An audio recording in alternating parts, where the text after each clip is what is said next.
기도하겠습니다. 안녕하세요. 네. 할렐루야. 아멘. 성도 여러분 모두 다시 이렇게 건강한 모습으로 또 즐거운 환한 얼굴 모습으로 뵙게 됨을 감사드립니다.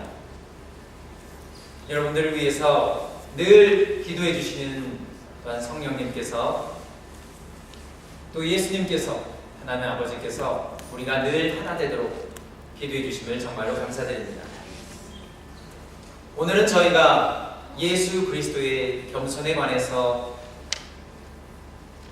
말씀을 나누고자 합니다. 우리의 주가 되시고 그리스도가 되시는 예수님은 어떠한 품성을 지니셨는가 라는 그 부분에 있어서 성경에서는 단연코 그분의 겸손을 아주 큰 것으로 다루고 있습니다. 성령의 열매도 보시면요, 성령의 열매는 사랑과 희락과 화평과 오랜 참음과 자비와 양성과 충성과 온유와 절제라고 얘기하고 있습니다. 여기에 세 번째 칼럼에 있는 충성과 온유와 절제에 있어서 그 가운데의 덕목, 바로 온유라는 것이 예수님께서 가지고 계신 이 겸손을 말하고 있습니다. 온유하고 겸손하다는 말이 비슷한 말로 쓰고 있고요. 우리가 예수님께서 온유하신 것과 마찬가지로 예수님께서 겸손하신 것과 마찬가지로 우리가 겸손을 드러내게 되면은 성령의 열매를 맺는 것이다 라고 성경은 말하고 있습니다. 예수님께서는 이렇게 말씀하십니다. 수고하고 무거운 짐진 자들아 다 내게로 오라. 내가 너희를 쉬게 하리라. 나는 마음이 온유하고 겸손하니 나의 멍에를 메고 내게 배우라. 그리하면 너희 마음이 쉼을 얻으리니 이는 내 멍에는 쉽고 내 짐은 가벼움이라 라고 말씀하십니다. 예수님께서 왜 이렇게 말씀하신고 하니 먼저 보게 되면요, 예수님께서는 먼저 우리를 부르셔서 와서 쉬라고 하시는데요, 그 쉴 수 있는 이유가 예수님은 온유하시고 겸손하시기 때문에 배울 점이 많이 있기 때문에 우리가 가서 예수님께 가서 쉴 수 있다라고 말을 합니다. 그리고 예수님이 갖고 계신 멍에가 있는데요, 그 멍에를 우리 보고 지라고 합니다. 근데 예수님께서도 말씀하시기를 예수님께서 지고 계신 그 멍에는 무겁지 않다라고 말합니다. 그 멍에는 어렵지 않다라고 얘기합니다. 그 멍에는 쉽고 또 그 짐은 가벼워서 우리들의 지친 마음이 쉴 수 있다라고 예수님께서 말씀하십니다. 바로 수고하고 무거운 짐진 자들아 다 내게로 오라. 여기서 말하는 것은 육적으로, 육체적으로 실제 무거운 짐만을 얘기하는 것이 아니라 여러분 마음속에 있는 무거운 부담감, 그러한 것도 포함합니다. 예수님께서는 우리가 살고 있는 이 육적인 것을 들어서 바로 영적인 것을 말씀해 주시는 것을 볼 수 있는데요, 우리의 영이 혹은 우리의 마음이 진정으로 맑고 깨끗해져야지 예수님께서 진정으로 주시는 그 쉼을 얻을 수 있습니다. 그러한 상태로 우리를 예수님께서는 인도하시는 것을 봅니다. 왜냐하면 그분께서는 온유하시고 겸손하시기 때문입니다. 그리고 그분의 멍에는 무겁지가 않고 쉽고 어렵지 않고 쉽고 가볍다라고 얘기하고 있습니다. 그래서 분명히 예수님께로 가게 되면 우리가 배울 것이 있고요, 우리의 영이 쉼을 얻을 수 있습니다.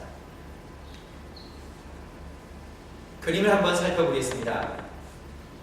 여기 그림을 보시면요, 로마 시대의 그 왕이 행렬인데 그림이 조금 자세히 나오진 않는데, 먼저 이 앞에 보시면은 병사들이 양쪽에 줄을 열고 그 길을 틉니다. 또 여기는 왕이라고 할 수 있는 사람이 높은 자리에 앉아서 많은 그 말들과 함께 뒤에 그 행렬을 이어가고 있습니다. 로마 시대의 그 당시 왕의 시대를 보더라도 그 왕이 지나가는 그 퍼레이드 하면은 길고 많은 그 백성들이 그 앞에서 엎드려서 절하고 또 그 신하들이 쭉 같이 연행을 해서 큰 장관을 이룹니다.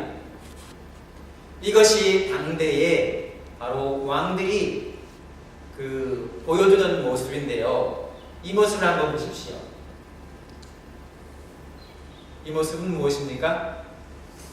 예수님께서 나귀 새끼를 타고 예수님의 성이라고 할 수 있는 바로 예루살렘 성, 하나님이 계신 곳, 하나님의 성전이 계신 곳에 들어가시면서 타신 바로 나귀 새끼입니다. 이것은 스가랴의 예언을 이루려고 하신 것인데요. 예수님께서는 겸손하셔서 나귀를 타시고 가시는데 나귀 새끼를 탄다라고 말하고 있습니다. 그것은 예수님께서 세상에 있는 왕들처럼 크게 사람들을 부리지 못해서가 아니라 그분께서 친히 겸손하시다는 사실을 보여주시고 또한 스가랴의 예언처럼 그렇게 겸손하게 예루살렘 성에 들어가는 그분이 바로 하나님의 아들이며 바로 하나님의 구세주가 되시고 하나님께서 보내신 아들이 되시며 우리가 주가 되고 구세주가 된다는 사실을 분명히 하기 위해서 바로 나귀를 타고 간다는 사실입니다. 또한 그분께서는 겸허하시기 때문에 이렇게 나귀를 타고 간다라고 얘기하고 있습니다. 그 나귀를 타고 가는 도중에 사람들이 겉옷을 벗고 그 나귀 앞에 깔고요. 또 종려나무로 환호를 합니다. 사람들이 이렇게 외칩니다. 호산나 다윗의 자손이여 찬송하리로다. 주의 이름으로 오시는 이여 가장 높은 곳에서 호산나 하더라 라고 말합니다. 호산나라는 호세나 혹은 히브리어를 따온 말인데요.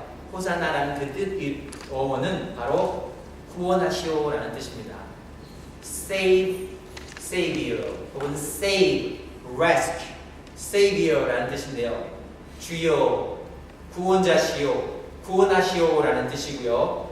호산나라는 이름은 바로 이러할 때만 사용되는 것이고 바로 그것을 받으실 만한 분야에만 사용하는 단어입니다. 성경에서 이것을 달리 다른 사람에게 쓴 경우는 없습니다. 호산나, 바로 합당하신 분에게 쓰여졌던 말이고요. 다윗의 자손이라는 말도 상당히 중요한 말입니다. 왜냐하면 성경에서 분명히 예언하고 있기를 다윗의 후손이 바로 아브라함의 후손 그리고 다윗의 후손이 그분을 통하여 세상에 있는 모든 사람들이 복을 받을 것이다라고 얘기했기 때문입니다. 그리고 천사 가브리엘이 동정녀 마리아에게 나타났을 때 말하는 것이 있습니다. 내가 아들을 낳으니 그 아들 이름을 예수라 하라. 그는 지극히 큰 자의 아들이라 일컬음을 얻을 것이요 또한 그는 가장 높으신 분의 아들로서 다윗의 위에 앉게 될 것이다 라고 말합니다. 다윗의 위, 다윗의 왕자를 말하는 것인데요. 다윗 하면은 이스라엘에 아주 유명했던 왕이었습니다. 가장 큰 영토를 갖게 되었고 이스라엘을 호령했던 왕이었죠. 이스라엘 모든 사람들이 다윗을 기억하고 있고 그 위라는 것을 기억하고 있습니다. 그리고 그 다윗의 위가 어떻게 될 것이냐고 가브리엘 천사가 얘기했냐면은 그 다윗의 위에 앉아서 그 예수가 다윗의 위에 앉아서 영원히 통치할 것이다라고 바로 누가복음 1장에서 말하고 있습니다.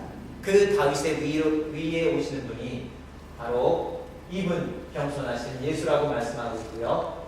누가복음에는 또 이렇게 말합니다. 찬송하리로다 주의 이름으로 오시는 왕이여 분명히 말하고 있습니다.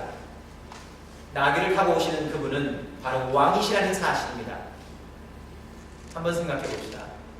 세상 어느 왕이 바로 이런 나귀를 타고 그 자신이 있게 될 궁궐에 가는 사람이 있습니까? 저희가 미리 보았듯이 세상 어느 왕이 겸손하셔서 사람들을 돌보십니까? 세상 어느 왕이 자기를 낮추시기까지 하시고 땅까지 낮추시기까지 하십니까? 우리가 그 모습들을 보게 되는데요. 예수님만이 바로 진정한 분이시기 때문에 진정한 우리가 호산나라고 할 수 있는 구원을 줄 수 있는 분이기 때문에 바로 우리는 그분께 찬송을 올릴 수 있습니다. 찬송하리로다 주의 이름으로 오시는 왕이여 하늘에는 평화요 가장 높은 곳에서는 영광이로다 라고 말합니다. 이러한 말을 가만히 듣던 바리새인들이 이렇게 지적을 합니다. 오호 예수님, 선생님, 당신의 제자들을 꾸짖으시오. 어찌해야 그런 말을 한단 말이오. 그것은 성경에서 왕이나 구세주에게 할 수 있는 말인데 바로 바리새인들은 그것을 꾸짖었습니다. 그랬더니 예수님께서 뭐라고 얘기하십니까? 만약 이들이 침묵하면 돌들이 소리를 지를 것이다 라고 말합니다. 돌들이 입이 달렸지요. 돌들이 입이 달려서 이 돌들이 바로 찬양할 것이다. 호산나 찬송하리도다 라고 찬송할 것이다 라고 얘기합니다. 예수님께서 분명히 말씀하신 거고요. 이러한 돌들이 소리 지를 것이다 라고 말합니다. 그들이 찬양하는 것을 그대로 두어라. 바로 하나님께서 영광 받으실 수 있도록 그들이 찬양할 수 있도록 그대로 두어라 라고 말씀하는 것을 보게 됩니다. 그렇지 않게 되면 돌들이라도 소리를 질 수밖에 없을 것이다. 세상에는 모든 창조주가 바로 내가 누구인지 알고 있기 때문에 이 상황에 있어서 누구도 반대할 수 없다라고 예수님께서 말씀하신 것을 보게 됩니다. 예수님께서는 그분 자신이 그분의 성에 오실 때에 나귀를 타고 들어오시는 겸허한 모습을 보여주신 것뿐만 아니라 그분의 가르침이 늘 겸손하라고 가르쳐주신 것을 보게 됩니다. 너희 가운데서 으뜸 가는 사람은 너희를 섬기는 사람이 되어야 한다 라고 말합니다. 자기를 높이는 사람은 낮아지고 자기를 낮추는 사람은 높아질 것이다 라고 마태복음 23장에서 분명히 말하고 있습니다. 예수님께서는 저희들로 하여금 으뜸이 되려면 섬겨라 라고 가르쳐 주십니다. 그러나 중요한 사실은 예수님께서 이렇게 가르쳐 주시는 그 사실뿐만 아니라 그분께서는 그가 가르쳐 주신 그 사실을 몸소 실천하셨다는 사실입니다. 예수님께서 말씀하십니다. 인자는 섬김을 받으러 온 것이 아니라 섬기러 왔으며 많은 사람을 위하여 자기 목숨을 대속물로 내주러 왔다라고 예수님께서 말씀하십니다.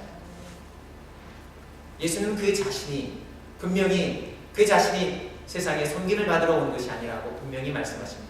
그분 자신께서 세상의 모든 사람들을 섬기러 오셨다라고 말씀하시고 그분 자신을 대속물로 다른 사람의 죄에 대한 대가로 치르기 위하여 오셨다는 것을 분명히 얘기합니다. 예루살렘에 입성하시기 전에도 바로 예수님께서는 그러한 사실을 알려주시는데요. 베드로가 주는 그리스도시요 살아계신 하나님의 아들이십니다 라고 말씀하셨을 때 예수님께서는 그 위에 분명히 말씀하십니다. 내가 예루살렘 성에 갔을 때 바로 대제사장과 장로들과 또한 바리새인들이 나를 잡아서 나를 죽일 것이다 라고 말하고요. 그렇지만 나는 사흘 후에 다시 살아날 것이라는 것을 누누이 그 제자들에게 가르쳐 주십니다. 심지어 베드로는 그런 일이 있으면 절대로 안 됩니다 라고 말씀하셨을 때 예수님께서 사탄아 물러가라 라고 말씀하시지 않으셨습니까? 내가 하나님의 뜻을 생각하지 않고 사람의 뜻을 생각하는구나 라고 말하시면서 베드로를 책망합니다. 우리가 하나님의 뜻을 생각하지 않고 사람의 뜻을 생각하게 된다면 우리는 결코 하나님의 뜻을 이룰 수 없습니다. 예수님이 우리에게 말씀하십니다. 이 사탄아 물러가라 라고 말씀하실 수 있습니다. 왜냐하면 우리 마음속에 우리가 중심이 되고 예수님이 그 자신을 비우신 것처럼 우리를 비우지 않을 때에 우리는 결코 하나님의 뜻을 행할 수 없습니다. 분명히 예수님께서 말씀하신 것은 그분께서 섬기러 오셨다는 사실입니다. 그분께서 섬기러 오셨을 때에 바로 그 제자들에게 보여주신 모습이 있습니다. 이 그림에서 보는 것과 마찬가지로 예수님께서는 종의 모습으로 발 닦는 수건을 허리에 차시고 무릎을 꿇으시고 그 제자들의 발을 일일이 씻겨주는 모습을 보이십니다.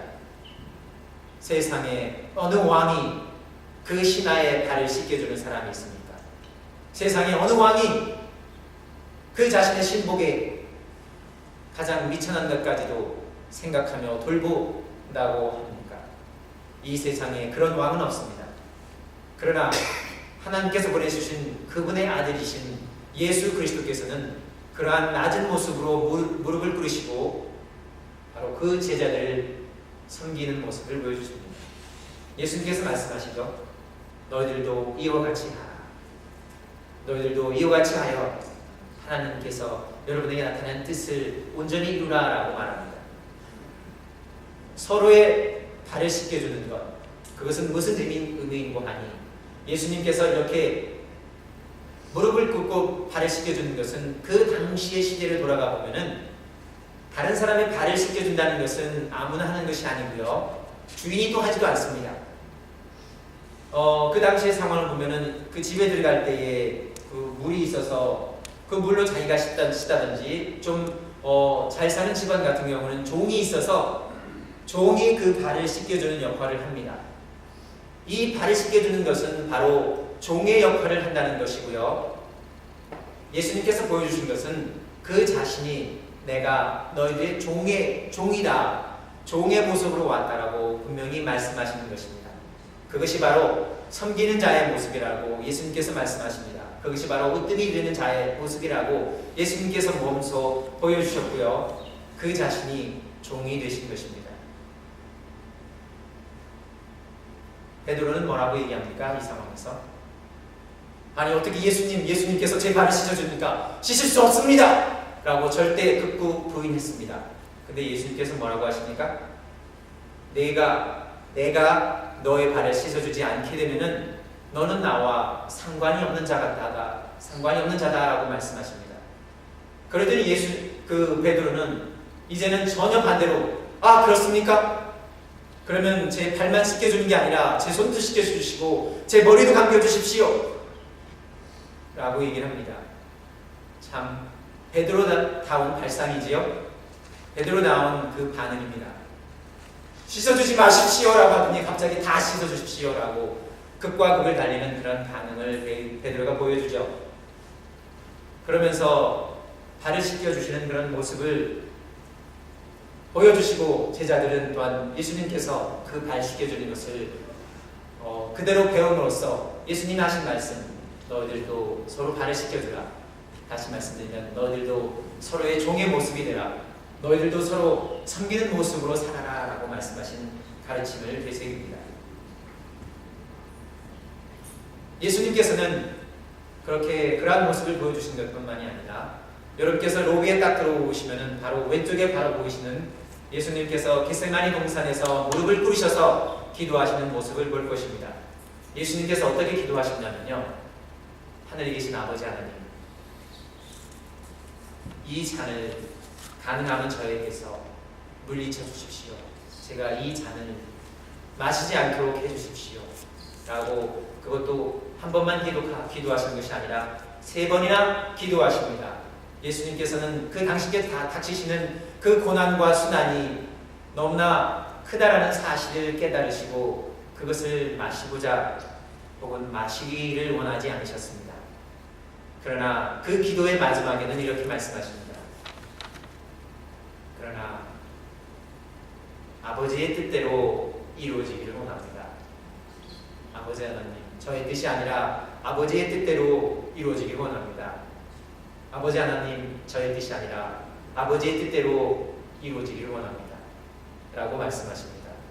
이렇게 3번 기도하시는 모습을 통하여 예수님께서는 그 자신을 비우시고 자신의 뜻이 아니라, 자기는 그것을 피하고자 했지만은 그 자신의 뜻이 아니라 하나님 아버지의 뜻을 겸허히 받아들이고 수행하려고 하는 것을 보게 됩니다. 그리고 그 제자들을 깨워일으키며 나를 파려는 자가 여기 왔다라고 말씀하시고 가룟 유다의 입맞춤으로 그 자신이 몸소 잡히시는 것을 보게 됩니다. 이와 같은 광경을 바로 바울이 이렇게 설명하고 있습니다.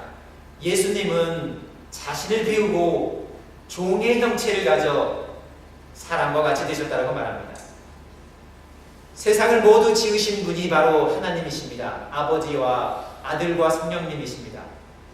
세상의 모든 것을 지으신 창조주께서 뭐가 부족한 게 있어서 그 피조물에 어느 정도까지 사랑하셨는지 모르겠지만 그 피조물을 위하여 종의 모습까지 오시고 그 피조물을 위하여 자기 목숨을 바치기까지 하신다는 말입니까? 그러한 하나님의 사랑은 없습니다. 그러한 하나님의 사랑을 우리가 진정으로 깨달을 수 있겠습니까? 예수님께서는 진정 하나님의 사랑으로 종의 모습으로 저희들을 위해서 오셨다는 것을 보게 됩니다. 그분께서 그 자신을 비우시고 종의 형체를 가지시고 저희들과 같이 되셨고요. 자신을 낮추시기 하시기를 땅끝까지 낮추신 것을 보게 됩니다. 그리고 죽기까지 순종하시고 하나님 아버지의 뜻을 행하시는 것을 보게 됩니다. 그 자신의 뜻이 아니라 하나님의 뜻을 행하시는 것을 보게 됩니다. 세상의 죄를 짊어지고 십자가에 달려 돌아가십니다.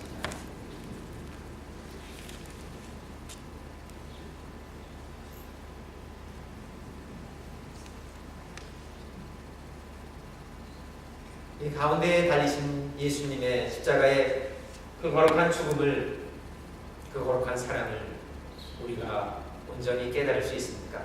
그 높이와 깊이와 너비와 그 깊이를 우리가 온전히 깨달을 수 있습니까? 저희 삶을 통하여 그 사랑의 깊이를 온전히 다 깨달을 수 있을지 모르겠습니다. 저희가 그러한 예수 그리스도의 겸손을 통해서 배울 수 있는 점이 무엇이겠습니까? 예수의 삶과 가르침은 겸손 그 자체의 모습입니다. 그분이 태어나신 것도 그렇고 그분이 사신 것도 그렇고 또 그분께서 고행 받으시고 돌아가시기까지 그분의 모든 삶은 바로 겸손 그 자체였던 것을 봅니다. 그분의 가르침도 겸손이었습니다. 그리스도의 겸손의 가장 극적인 모습은 바로 십자가에 달려 죽으심으로써 나타납니다. 우리도 예수 그리스도처럼 우리 자신의 욕망이 아니라 우리 자신의 뜻이 아니라 바로 하나님께서 원하시는 뜻에 따라 하나님의 뜻을 행하는 사람들이 되어야 합니다.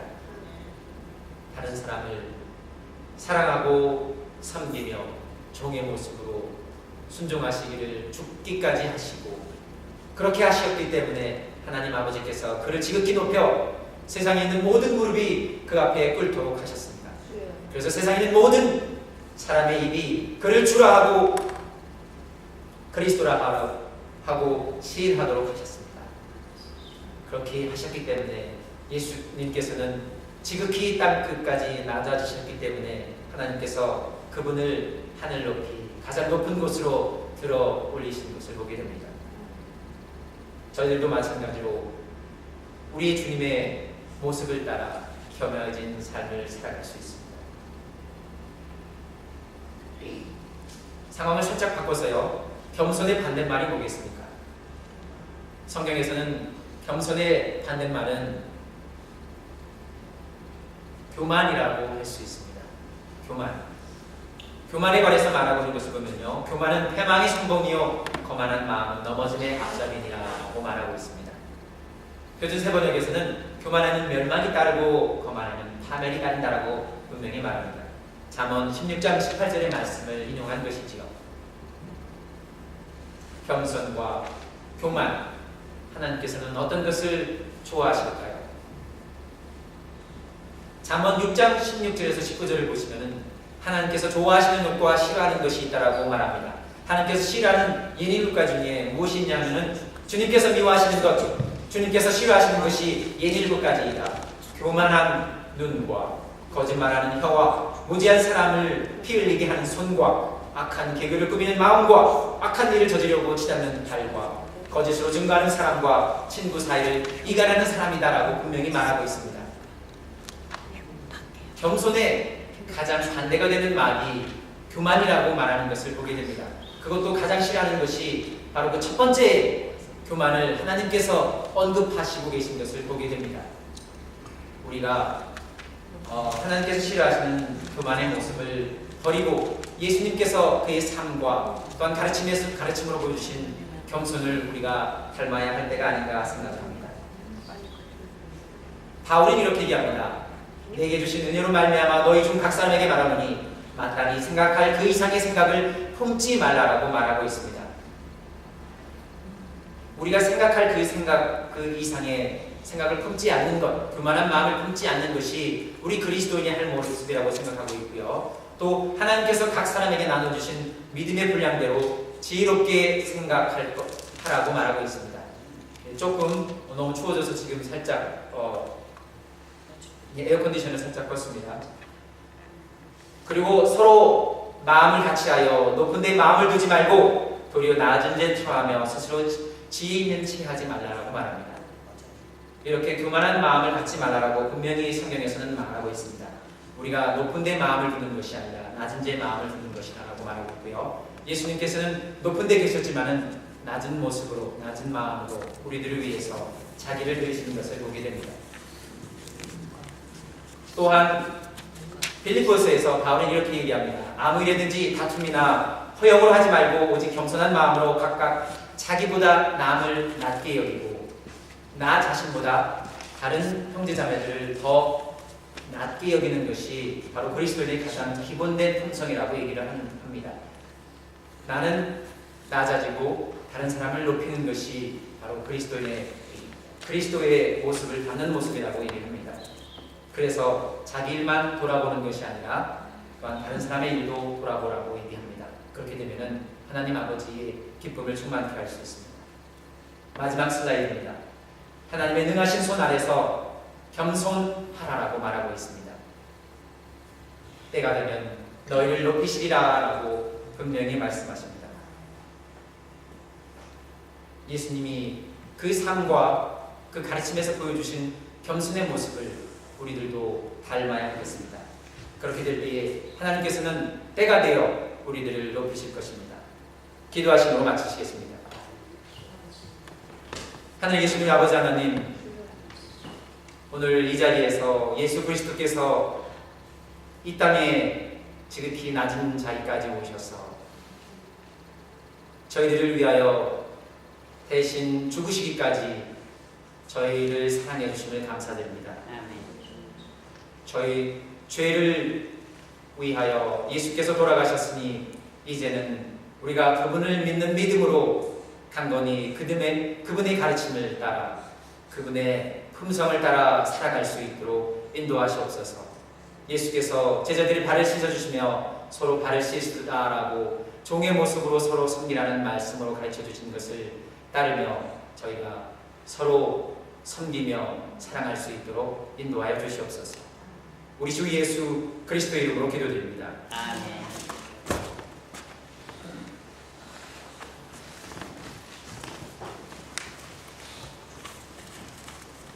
전서가 528장입니다.